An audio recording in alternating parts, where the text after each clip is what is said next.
So here we're going to talk about disorders of the heart wall, looking at disorders of the pericardium. You can have acute pericarditis, pericardial effusion, and then constrictive pericarditis. The pericarditis, as indicated by the itis here, is simply an inflammation of the pericardium. All right. That can occur for a variety of reasons, but we'll talk about that on the next slide. With the pericardial effusion, this is an accumulation of fluid in the pericardium. If it is a slow process, the pericardium can stretch and the body can compensate. If it is quick, though, the pressure from the increase of fluid will cause increased pressure on the heart muscle itself, and tamponade can develop. And that is the pressure, or when the pressure of the fluid on the heart wall is equal to the diastolic pressure within the heart simply doesn't fill. All right, so here's a couple of examples of pericarditis. Over here on the left, you have acute pericarditis. And viral infection is the number one cause of this. It's going to be viral infection of the pericardium itself. And what happens is you have this rough exudate, right? This rough material that you see that develops. Most cases are going to be self-limiting. They resolve on their own. However, in this case, obviously, this patient didn't make it. And then you have here constrictive pericarditis. This is often due to an infection such as tuberculosis. It can be an issue following radiation exposure, surgery, a variety of different things, but this condition is going to develop slowly. And what happens is the inflammation causes scarring and then calcification.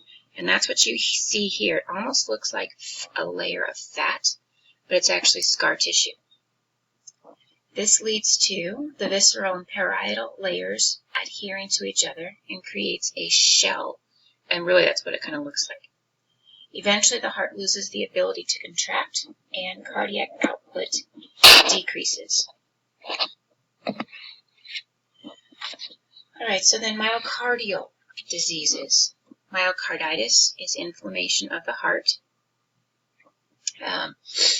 The actual heart tissue itself, usually caused by viruses, also self-limiting generally. It can be caused by medications. If medications build up toxicity, they can cause myocarditis. And here you have intense pain. It can feel very similar to a heart attack, and the patient goes to possibly the ER or the physician, and generally you can do blood work and look at cardiac enzymes to differentiate between myocarditis and an actual heart attack. All right, then cardiomyopathy. A variety of cardiomyopathies.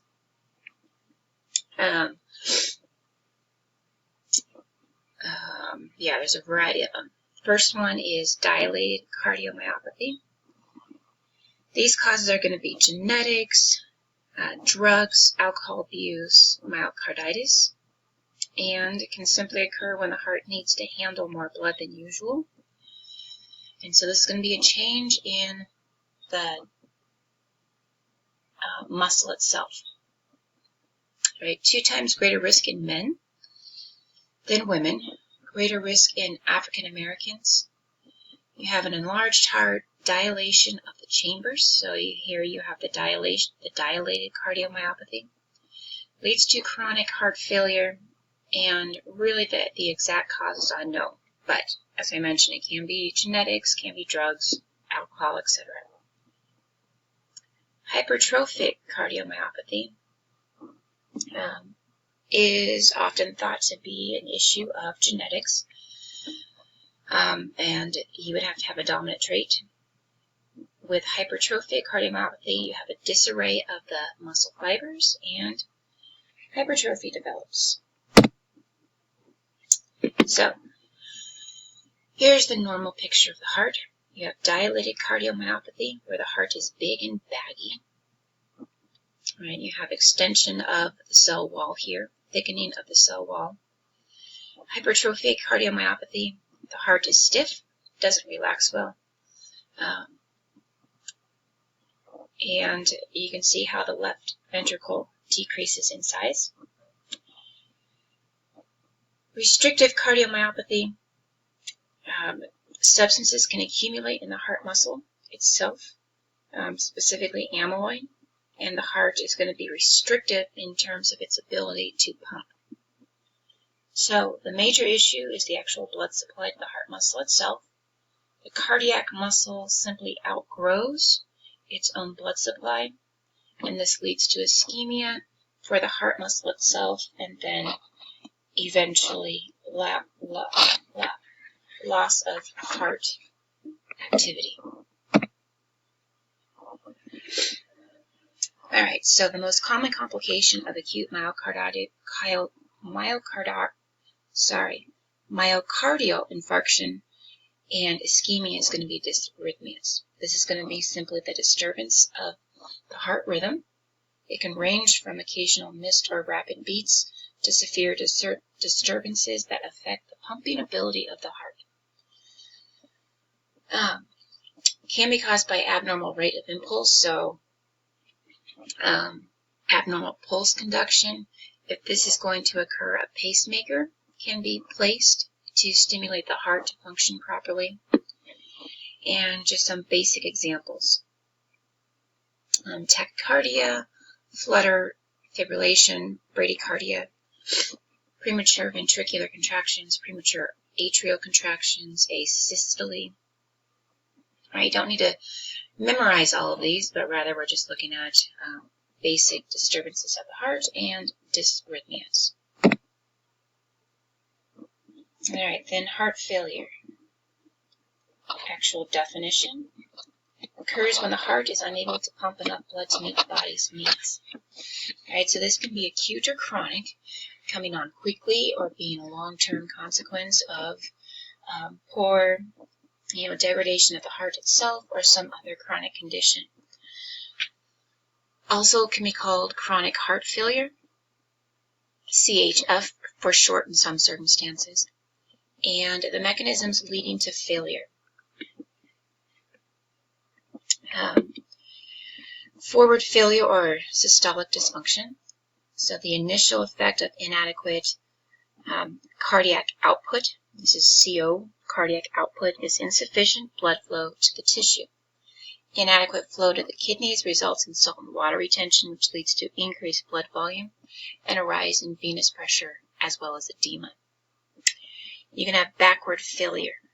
Inadequate output of blood causes backup of blood in veins, draining back to the heart, leading to increased venous pressure and edema. And with backward failure or diastolic dysfunction, you generally have or see edema in the lungs, pulmonary edema.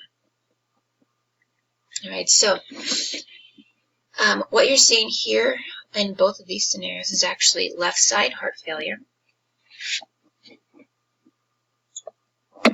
and then high output heart failure, inability of the heart to supply the body with blood-borne nutrients despite adequate blood volume and normal or elevated myocardial contractibility.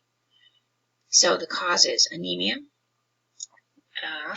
Cells do not get proper amount of oxygen, and this will switch to anaerobic respiration, which results in the development of metabolic acidosis. So the heart pumps more and faster to try to help the body. See, it's high output, right? So the heart's pumping more and faster, but it's still not allowing the body to get enough oxygen. Hyperthyroidism. Here, the severe increase in metabolism causes a higher demand for blood, higher demand on the heart, high output. Septicemia. Patients develop vasodilation, higher metabolism, greater demand on the heart. So, what this comes down to, high output failure. Right? The metabolic needs are not met even though the blood is flowing. The heart tries to compensate by pumping or trying to pump blood out faster and harder. All right, but the body simply still doesn't get enough oxygen or nutrients in general.